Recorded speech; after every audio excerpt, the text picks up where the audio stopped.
Hello, Granite Turning, because it's time for the business. We're going to start with the launch of a new weight loss drug in the UK. Its maker is becoming Europe's most valuable company, Charles. That's right. The drug is called Wegovy. It's been on the market in the US since 2001 and has gained a lot of attention, in part because some of its users are high-profile celebrities. Tesla CEO Elon Musk is rumored to be among them. The prescription medication is administered to treat obesity and works with weekly self-injections. It reduces appetite and cravings. It's manufactured by Danish pharmaceutical group Novo Nordisk. And at the close on Monday, the group became Europe's most valuable company in market capitalization, ahead of French luxury conglomerate LVMH.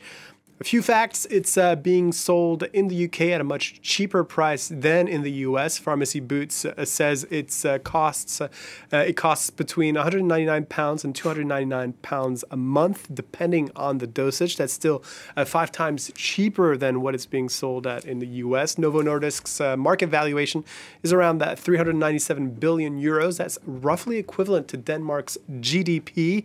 The drug is in high demand because of limited supplies. Tens of thousands are on waiting lists in the UK. 50,000 alone have signed up for it on the Simple online pharmacy website. The treatment will be really in good use in the UK, the country with the highest level of obesity in Europe, with 1 out of 3 adults suffering from the medical condition.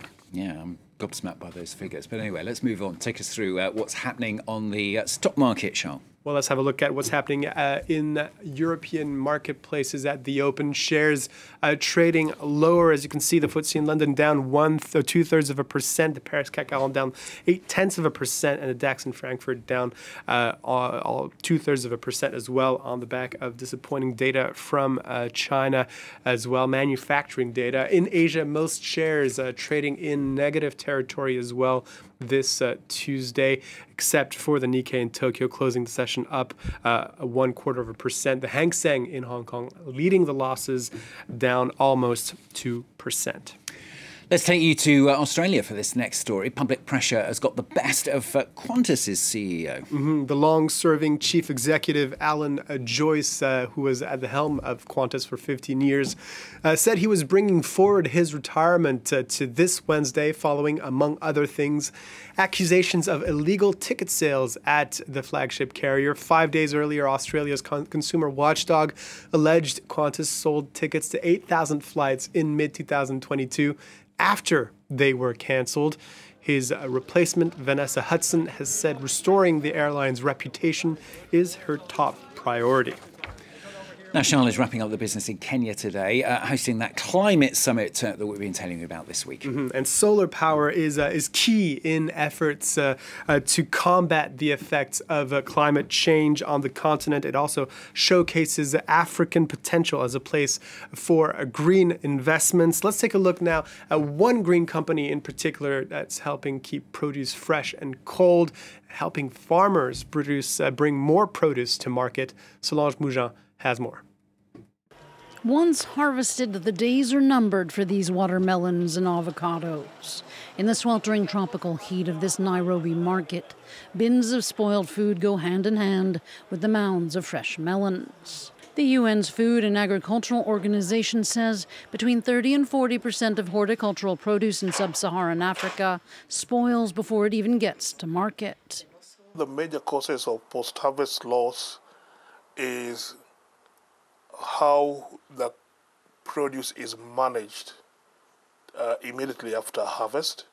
Cold storage units like this one can help mitigate losses by keeping perishables cool, which also lowers the chance that farmers be exploited by brokers.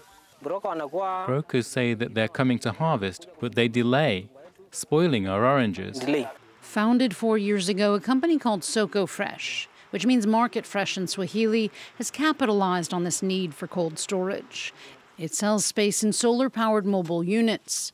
Serving some 12,000 farmers, it also buys perishables for larger distributors. With a spotty electrical grid in many remote farming regions, the fact that the cold storage units are solar-powered is both cost-effective and reliable. Solar energy is one of the free sources of energy that could reduce our operational costs. So we opted to use solar, which enables us to deploy anywhere. Kenya derives 93% of its electricity from renewables, like solar energy. Using the blazing sun to its advantage, the company, which was set up in partnership with multiple NGOs and the World Food Programme, has now expanded to help fish farmers keep their catch nice and cold. Sean, thank you very much. Sean Pellegrin with the business news for us here on France 23. France 23, I nearly said there. France 24, I can add up, honestly.